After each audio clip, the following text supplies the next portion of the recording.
Putain, tu vas arriver à la terminer pour ce soir? Bah apparemment j'ai réussi, ils sont en train de la regarder. Oh putain, c'est Inception. Merde, le fuel.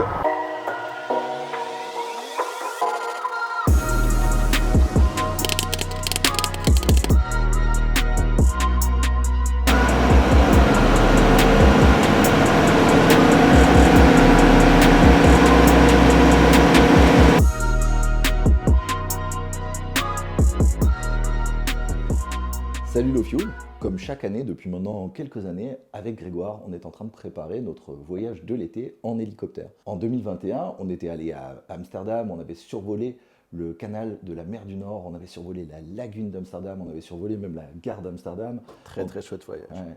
En 2022, on avait traversé la Manche en hélicoptère, on avait fait les itinéraires de survol de Londres et j'ai même eu une panne d'huile au-dessus de Londres et donc je me suis posé à l'héliport de Londres.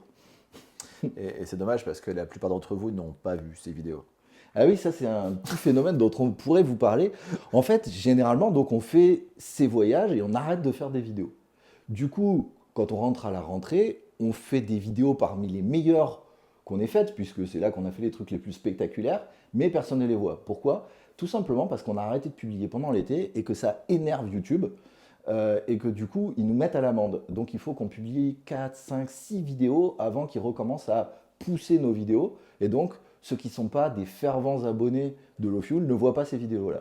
Typiquement, il y a quelques années, j'ai fait une vidéo incroyable en plein milieu des montagnes à côté du désert du Mojave aux États-Unis où on décolle d'un aérodrome privé avec un hélicoptère, on va se poser en plein milieu des montagnes, on rentre l'hélicoptère dans un conteneur, je saute à l'élastique, depuis un pont qui va nulle part. Staring me in the eye. 5, 4, 3, 2, 1, bungee!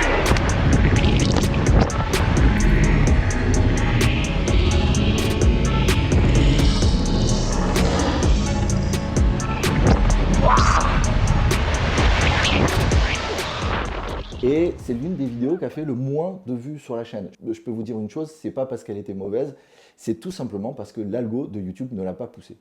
Et cette année, on a décidé de vlogger notre voyage. Et donc un voyage, ça commence par une préparation. Aujourd'hui, on prépare. Donc vous êtes conviés à notre préparation. Ce sera beaucoup moins écrit. C'est quelque chose qui va être totalement Amateur, je pense que tu amateur, peux dire, voilà. gros n'importe quoi, voilà. Vous allez voir que quand on n'écrit pas les vidéos, en fait, on est comme tous les pilotes. On ne sait rien sur rien et on est obligé de chercher tout. Le plan initial était de descendre vers le sud, vers Carpentras, pour retrouver nos femmes et nos enfants qui sont déjà là-bas. Et ensuite de remonter vers Turin, puis le lac de Côme, ensuite Trévise.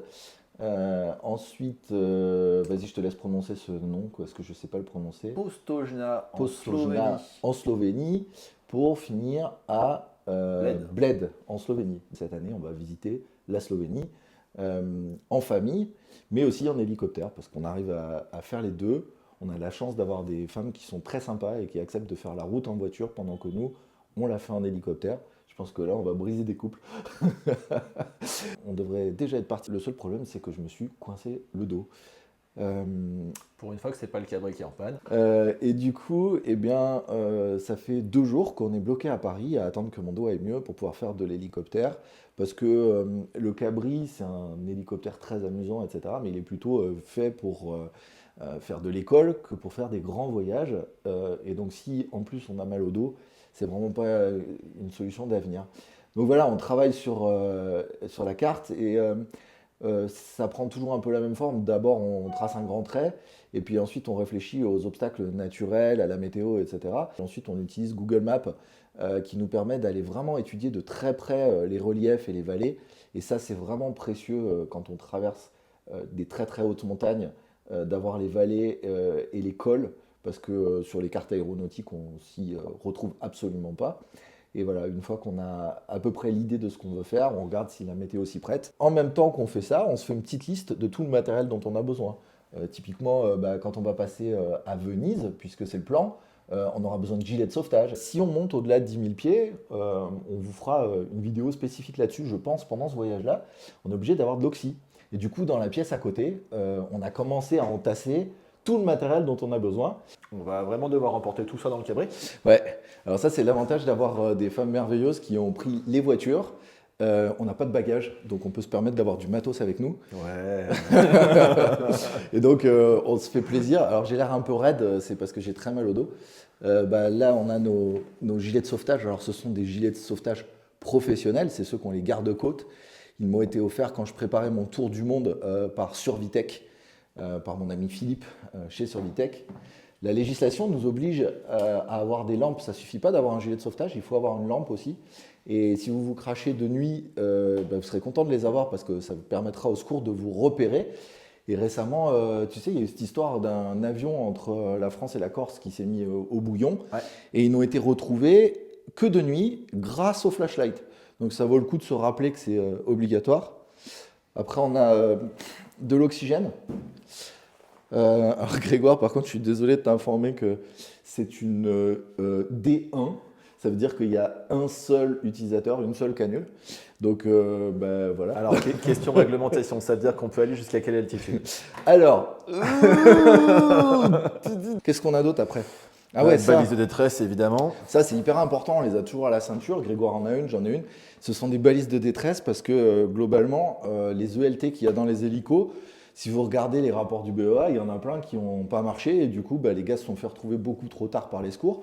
Alors que ça, si on a encore la force et la conscience, on peut les mettre en route et du coup, les secours nous trouvent directement, même si on a été éjecté loin de l'épave. C'est la bonne occasion, quand on fait sa grande balade de l'été, pour vérifier qu'on a bien toutes ces qualifications, ces prorogations, ces machins, ces trucs, etc., qu'on a bien tous les documents de bord de l'hélicoptère à jour et valables, typiquement les certificats d'immatriculation. Pourquoi tu prends ton brevet du LM? On va faire...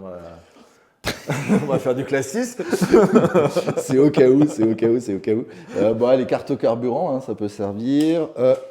Un double des clés de l'hélicoptère. Ouais, je ne sais pas si vous avez vu cet épisode, mais sans rire, notre hélicoptère, il a un pli pour s'ouvrir. Guimbal s'était déjà démarqué en proposant le verrouillage centralisé sur le cabri G2. Aujourd'hui, il frappe encore plus fort. Ça, c'est le matos de survie. Et bien sûr, puisqu'on a décidé de vous faire des vidéos, on a tout un tas de matériel vidéo. Ça ne tenait pas sur la table, on l'a mis là-bas. Promis, on n'est pas en train de vous démarrer une émission de cuisine. Mais voilà. On a donc le drone, les nouvelles caméras, la partie son qu'on est en train d'utiliser pour faire cette vidéo, des batteries, du refroidissement, du stockage, des chargeurs, des tas de fixations de caméras, etc. Mais en fait, ici, il n'y a pas la moitié du matériel parce que ça prenait beaucoup de place. Et du coup, maintenant, c'est stocké dans une armoire sécurisée à Issy-les-Moulineaux, juste à côté de mon R44. Mais maintenant, il va falloir qu'on mette tout ça dans ton vélo. Et ouais, parce que t'as pas la bonne idée d'avoir un vélo cargo. I can tell you my problems, meditating my silence. But I keep pushing my pen, rotating my stylus. Brokenness feeling like sin, now no breath, low dollar. Used to be left on red, now all the girls go holler. Now all the girls go follow. All the fake fans gon' pile up. I need peace to borrow, get that shit right back. Bon, l'idée, c'est qu'on prépare tout la veille. De cette manière, on peut partir directement quand la météo est bonne. Et ça nous évite de nous préparer à toute vitesse, d'oublier des choses, de ne pas faire soigneusement, etc. Donc là, on vérifie l'huile. Combien? Elle est sur 4. Bon, écoute, on en remet un tout petit peu pour être sûr, mais... Ouais, histoire de ne pas refaire comme la dernière à Londres. Ouais. Après, ça avait fait une chouette vidéo. Oh, le cynisme. Bon, pour ceux qui n'ont pas la ref, l'année dernière à Londres, on a eu un problème d'huile au-dessus de Londres et on s'est posé en urgence à l'héliport de Londres. Bon, alors le matériel complètement étalé par terre, façon les photos qui ont été à la mode à une époque sur Instagram, c'était un peu pour rigoler, pour vous montrer tout ce qu'on va embarquer avec nous, mais c'est aussi parce que ça nous permet une dernière fois de checker qu'on a bien tout ce qu'il faut. Et pour vérifier qu'il y a bien tout ce qu'il faut, en fait, nous, on se fait un manifeste sur les voyages comme ça. C'est-à-dire que 2-3 semaines avant, on a un document partagé avec Grégoire qu'on remplit au fur et à mesure, où on met tout ce dont on a besoin, tout ce à quoi on pense, etc., etc. Et ça nous permet au dernier moment de checker qu'on n'a rien oublié. Typiquement des piles, typiquement le petit câble qui permet de bien avoir l'oxygène, voilà, tout un tas de petits trucs comme ça qu'on risque d'oublier sinon. Ouais, enfin en vrai, c'est pour la vignette quand même. Bon, je vérifie que notre nouveau support alimente bien l'iPad. Récemment, on a fait une vidéo là-dessus sur le fait de ne plus avoir de carte à l'intérieur d'un hélicoptère ou d'un avion d'ailleurs. On voit que la tablette est alimentée par l'alimentation de bord. Donc en fait, c'est pas le support officiel de Gimbal. Il existe une norme de facto qui est RAM et du coup, on a fait monter la base de cet adaptateur et on a utilisé le fait qu'au centre de l'adaptateur, il y avait un filetage qui est standard et du coup, on a vissé une boule RAM dedans. Et du coup, ça nous permet d'avoir quelque chose de vraiment solide avec une alimentation qui, elle, est certifiée. Ça nous permet de mettre la tablette exactement là où on veut, dans la position où on veut. Alors évidemment, il faut vérifier qu'elle ne peut pas interférer avec le manche. Hein. Mais voilà. Et ça ne bouge pas du tout, du tout, du tout. Comme je vous ai dit, j'ai super mal au dos. Donc déjà, petit test, est-ce que je suis capable de m'asseoir dans le cabri? Le plus dur, ça va être de passer la jambe là. Ouais, ça va. Alors demain, je serai certainement pas en commande bord pour 2 raisons. La première, c'est que j'ai extrêmement mal au dos. Du coup, je suis pas forcément le meilleur commandant de bord qui soit. Et la deuxième, c'est que cette année, en 2023, j'ai fait 4,5 heures de cabri. Alors c'est un petit peu l'effet de Novembre Golf, parce que le Novembre Golf est revenu, que j'en ai beaucoup fait. Et c'est beaucoup l'effet cabri en panne, parce que notre cabri a eu pas mal de problèmes électriques. De problèmes bon, tout un tas de soucis qui se sont enchaînés. Il y a des périodes noires comme ça et du coup on l'a pas eu pendant beaucoup de temps.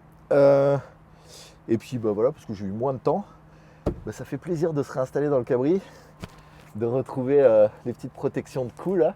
Mais demain je mettrai ma combi donc j'aurai pas ce problème là. Tiens d'ailleurs c'est un truc, il y a souvent des gens qui disent ouais la combi nanana nanana. Bon allez, faut pas se mentir, c'est un peu pour le style. Mais c'est aussi parce qu'en fait, la combi, on sait exactement où sont les poches. On sait qu'on est protégé au cou, donc on n'a pas mal avec les ceintures.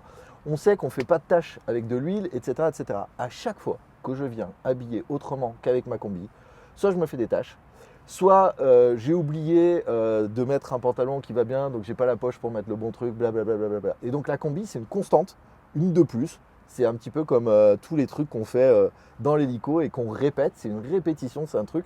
Je sais que j'aurai pas trop chaud, je sais que je prendrai pas des coups de soleil, je sais que j'aurai pas mal au cou, etc., etc. Et donc la combi, c'est pas que du style. Honnêtement, ça donne une image à la vidéo qui est sympa, mais c'est pas que ça. D'ailleurs, ça fait un moment que j'essaie de convaincre Grégoire de passer à la combi et au casque, parce que là, pour le coup, ça ferait quand même vachement mieux dans les vidéos. Même s'il a des t-shirts tout à fait très acceptables, aéro, voilà. Et encore, j'ai pas mis mes t-shirts Barnstormer, mais j'ai pris toute la collection pour les vacances. Alors Barnstormer, pour envoyer le chèque, je vous donne l'adresse dans les commentaires. Et d'ailleurs, j'attends toujours ma dernière commande. Vous connaissez ça? Ouais, c'est des roues Easy Wheels. Oh pardon, je ne devais pas parler. Non, c'est top. C'est des roues Easy Wheels. Bon, on ne fait pas de la pub, mais comme d'habitude, quand il y a un produit qui est bon, on n'hésite pas à vous en dire du bien. Et ça, c'est franchement des roues top. Et ouais, alors Corentin, si tu me permets quand même un petit bémol sur les Easy Wheels, ne les utilisez pas sur une piste en herbe. Oui, en fait, c'est parfait pour le tarmac et pour quand il est en bon état et pour des hangars en bon état. Voilà, après, pour faire du cross dans des pelouses pourries ou pour quand vous avez des rails à passer ou des trucs comme ça va pas. C'est ça. Je me suis posé à Romans-sur-Isère sur le parking en herbe au printemps. Ouais. Il y a un orage qui est passé. Je devais repartir le lendemain. T'as pas pu les bouger. Bah, on s'est mis à 4 pour bouger l'hélico. Ouais, mais franchement, tu sais quoi, avec des pneus Gimbal, tu aurais eu globalement un peu le même problème. Peut-être un peu plus facile, mais bon. Alors, il y a un truc que je trouve très cool, c'est ça que je voulais vous dire. En fait, quand on part en voyage, il y a 2 manches démontables et du coup, celui-là, bah, on peut le dégager et du coup, on n'emporte que ça. Voilà. Ça prend un peu moins de place, un peu moins de poids. Je trouve ça pas idiot. 3 ou 4 ans, plus de 1000 heures. Des gens pas forcément hyper soigneux, hein. Quand une machine est en école, vous savez ce que c'est. Bah ça s'est bien passé quoi. Voilà, donc on attend juste la version tout terrain. Ok. Bon, bah, Tetris. On devrait pas faire une conclusion là pour cette vidéo? Si. Vas-y.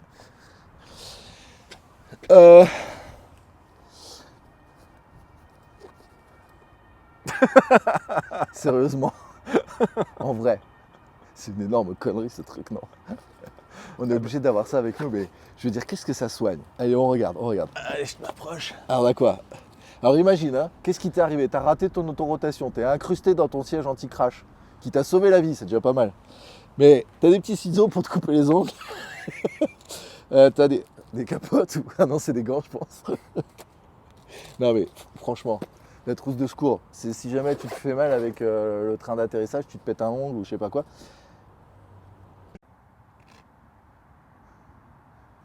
Quand je vous avais dit que ça contenait un cabri. Voilà, bon après master en Tetris. Hein. Mais on est prêt pour demain. Donc si vous avez trouvé que c'était rigolo ce format de vidéo là, c'est beaucoup moins préparé, c'est pas écrit, on vous parle des choses qui nous viennent en même temps qu'on les fait, mais c'est aussi ça, le voyage en hélico, c'est l'improvisation, etc. En dehors du fait qu'on prépare, il y a toujours des petits moments d'improvisation. Et du coup, ce qu'on vous propose sur cette série un peu inédite, pendant nos vacances, c'est de nous suivre dans ces improvisations inévitables. Je vous dis donc à demain où on va commencer à chroniquer le voyage si mon dos va mieux et si la météo le permet. À demain. Co, c'est à toi les David Clark qui traînent par terre là? Ah non, certainement pas, non. C'est le problème avec les David Clark, c'est jamais à personne.